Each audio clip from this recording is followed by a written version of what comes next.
My family likes to hunt public ground in Stone Cold, West Virginia. I was 17 years old when this happened. It was turkey season, and since my dad couldn't make it out that day, I made plans to go with a buddy instead. We're like brothers. He has a shotgun of his own, but I taught him how to use calls. I had my 12-gauge long Tom, and he stayed overnight so we could get up and get out the door at 4 the next morning. Stone Cold has a lot of turkey and a variety of different animals.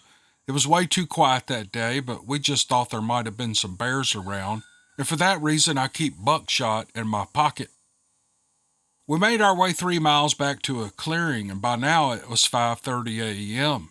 I thought I'd drop my buddy off, and I put him against a tree where he had an amazing view, and I placed a few decoys out for him. I continued 2 miles down the ridge, and I set myself up. It was still dark, but daybreak was coming fast, and I placed my decoys, but when I made my location call, I didn't get a call back. 30 minutes later, I gave a second crow call, and this time it got returned, but it didn't sound anything like a crow or a turkey. I thought it might have come from another hunter in the area, even though I was 5 miles back in the woods and hadn't spotted anyone else. I followed up with a third crow call, and the return sounds were getting closer. 20 minutes later, I saw what I thought was another hunter peeking around a tree 50 yards away. Kind of shook me up. He appeared to be dressed in a black suit, but the guy had to be nearly 7 feet tall, and he was made of pure muscle. I pulled up my binoculars, and then I could see his face. It had a jutting brow like a monkey, and its skin was brown and leathery with human-like eyes, and it had the mouth of an ape. This scared me to death. I needed to get out of there, so I picked up my gun and my buckshot in case it decided to get much closer or chase me. I struggled to get my backpack on, and I wound up leaving my decoys behind because they were within 40 yards of where I eyeballed this thing. As I escaped down the hill, I heard the worst scream you could ever imagine. It was like a bobcat from hell. I sped up, and I could tell the beast was following me, maybe 50 yards behind, and it was just pacing me, though. My lungs were exploding by the time I emerged into the clearing 300 yards from my buddy. His face was as white as a ghost. We packed up his gear, and on our way back to my truck, he claimed an hour earlier that 3 hairy monsters between 6 and 7 feet tall were stalking the outskirts of the clearing. He had heard the scream come from the woods, but once we got a safe distance away, our surroundings seemed to change. We even saw a nice 8-point buck in velvet. There was a life force, compared to this feeling of creepy oppression where these things seemed to hold rule over every animal deep in the backwoods. My best guess is we were in their hunting grounds, but because they knew we had guns, they didn't want any trouble. If they meant to scare us away, it worked. I've only told this story once to you and once to my buddy. We tend not to talk about it since it just brings back to how scared I was of these things, even with a 12-gauge and buckshot. It gives me goosebumps to this day. There are hunters that allegedly have gone missing in that part of the woods, and it makes me wonder what would have happened if I would have taken a shot at one of these things and missed or not killed it. Well, I'm in college now, and I'm studying to be a wildlife officer, and I want to thank you for reading this. I'm not a good storyteller, and I wish for you not to say my name if you ever decide to tell this on the podcast or YouTube. No problem, buddy. Good story. I didn't mention your name, and I respect that. This is a terrifying story. I mean, I'd like to know, do you normally walk 2 or 5 miles back in the woods to go turkey hunting?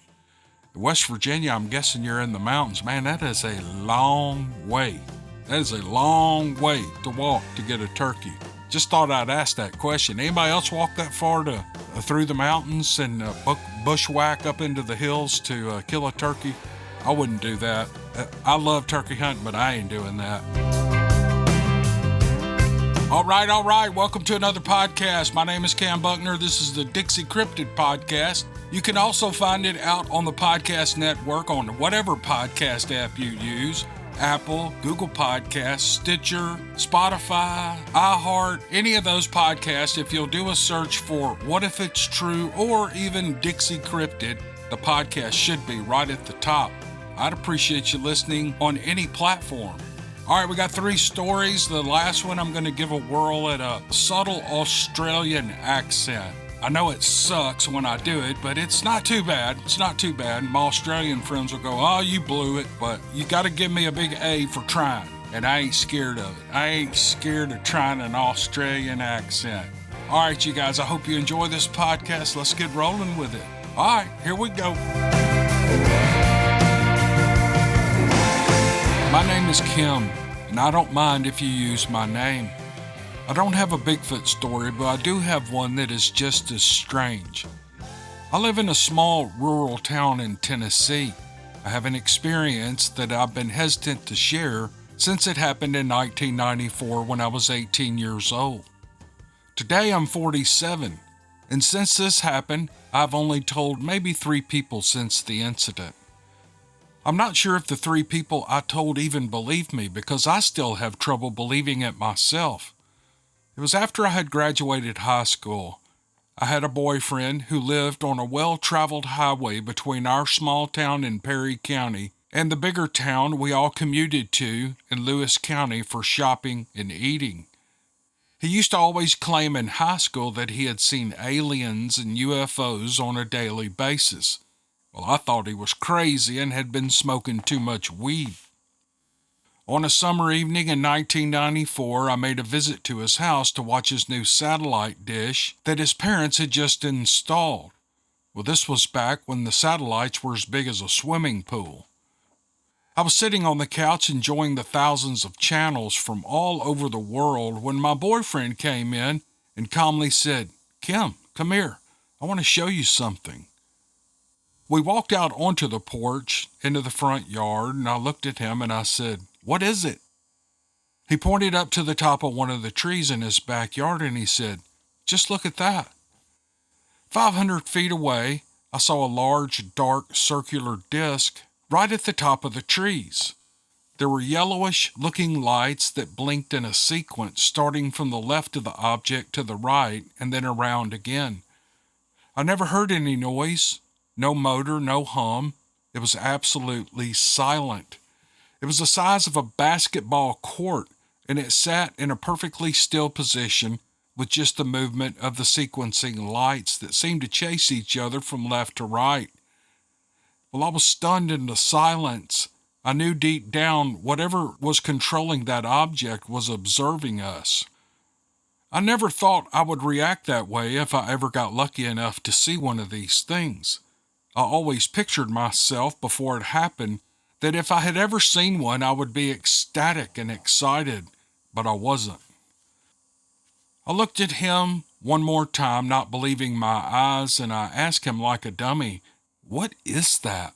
Even though I already knew what it was, thinking there might be a logical explanation. All he said was, "It's a UFO." I knew whatever it was not supposed to be there. And then for some odd reason, I felt the strong urge to calmly go back in the house, sit down, and continue to watch TV, and that's exactly what I did. I guess 15 minutes went by, and my boyfriend came back in, and he went to his room, and he shut the door. Well, I got up from the couch, and I walked outside to leave. I looked for the object while I walked back to my car, and it was gone. After that, we never spoke about it again, and to this day, I cannot figure out why. Why would we not mention it to each other? I know what I saw was real. I was awake and I was not on drugs or alcohol, but for some reason, I've always questioned myself as to why I reacted the way I did and why he reacted the way he did. It was just a rare experience, and I don't know if there was a higher power involved pushing me to react the way I did. Well, we eventually broke up and he moved to Utah. I heard recently of another sighting on that road about 5 years ago while a girl I know was driving on that highway. I know this was a short story, but I thought I would share it. I thought maybe someone out there listening may appreciate it and may have been through something similar. I enjoy listening to your podcast every morning while I get up and get ready for work. Keep doing what you do. You're doing a great job. And she says, thank you, Kim. Thank you, Kim, for the story.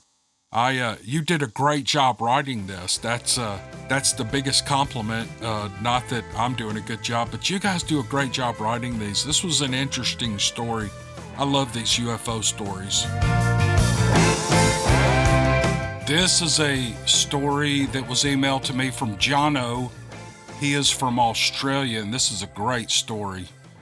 My father drove a truck for a road builder. One Saturday in 1966, he took me to work with him. I was 10 years old at the time. Dad's boss was building a home at a place called Lang Lang in the state of Victoria, Australia.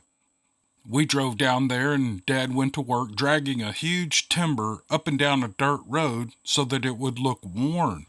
It was the central beam of the house. There was a dam a couple of 100 meters down from the building site, and I got the idea to build a raft. I found 4 10-gallon drums and some nails and timber, and I borrowed a hammer, and I rolled and carried everything down to the dam. It was hard work for a 10-year-old, but I got it done. I'd been at it for about an hour when I had this overwhelming feeling that I was being watched. I brushed it off and I kept on working, but then that feeling of danger came over me again. My young sixth sense kept telling me to pay attention, and I stood up and perused the tree line at the edge of the clearing around the dam. I finally noticed a dark circular shape in the meter-high light brown grass of the clearing, and it disappeared and then reappeared again, changing from a circular shape to a more oval shape.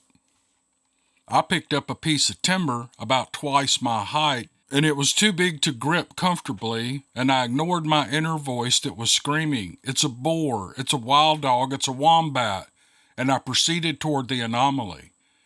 My curiosity won the battle, and when I got within a couple of meters from the high grass, I put the timber in front of me and I approached the spot where I'd seen the shape. I peered over the grass, and I saw an animal that could have dragged me into the bushland and never be seen again. It was a black panther with brown streaks through its shiny black fur. I saw it from the left-hand side. It was crouching down and moving away from me. It was agitated and it was snarling, doing what I would describe as a fake charge, but in retreat, it would turn its head back toward me, showing me one extremely large canine about the size of an adult index finger. I didn't realize it at the time, but I had gone in shock, and I stood there holding the piece of timber in front of me, one foot in front of the other, capable of moving only my eyes and head. As I watched it disappear out of sight, my thoughts were to get out of there, but not to run. How many more were there, I thought? Would that one double back and get me? How far was I from the safety of the house? And why was my body not moving? When I finally regained some composure, my legs worked like a rusty robot. I stepped back slowly, keeping the timber piece in front of me. All the while I was scanning the tall grass and up and down the paddocks in the bushland. I backed all the way down the hill and up the other side. And when I finally heard voices close by, I turned and ran straight for a man who was up a ladder painting the outside of the house. He looked down at me and he said, "Hey, son, you look like you've seen a ghost." I couldn't find my voice to answer him. I was still in shock. I went straight into the living area where I sat on a pile of timber surrounded by workmen, and I pondered what I had just seen. I don't know how long I had been sitting there when I heard my father say, "Come on, son, let's go." I was never so relieved as I was to get into that truck and go home. After a while, I finally found my voice and I said, "Dad, I saw a panther today." He responded with, "Don't be stupid, there's no such thing in Australia." That was it. I never spoke of it again. In the early 1990s, my wife and I took our twins to the zoo. And when we got to the big cat enclosures, we saw a black panther, or a leopard, with slight brown markings sitting high up on a log. I stopped in my tracks and gazed in awe. All of those old emotions came flooding back. This was definitely what I had seen. Except to go through it with my wife on several occasions, I have kept this experience locked away since I was 10 years old. She's a good listener, thank God, and I realize now that the piece of timber I was holding had probably saved my life. In 1966, when I was 10, there was only hearsay about these things, but the advent of the internet and more advanced media resources, more and more stories have come to light.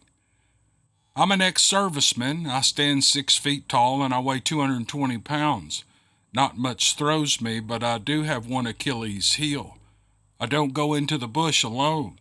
And if I go in a group, you'll find me at the back carrying a big piece of timber, pretending I use it for stability. I absolutely love these stories from my Australian friends. These are great. Anybody listening in Australia, if you've had a strange experience, please send it in to me. I know I have more, but I'm going to get to them all. So thank you to Jono for sending this. This was a great story. The way he wrote it was perfect. Thank you, sir.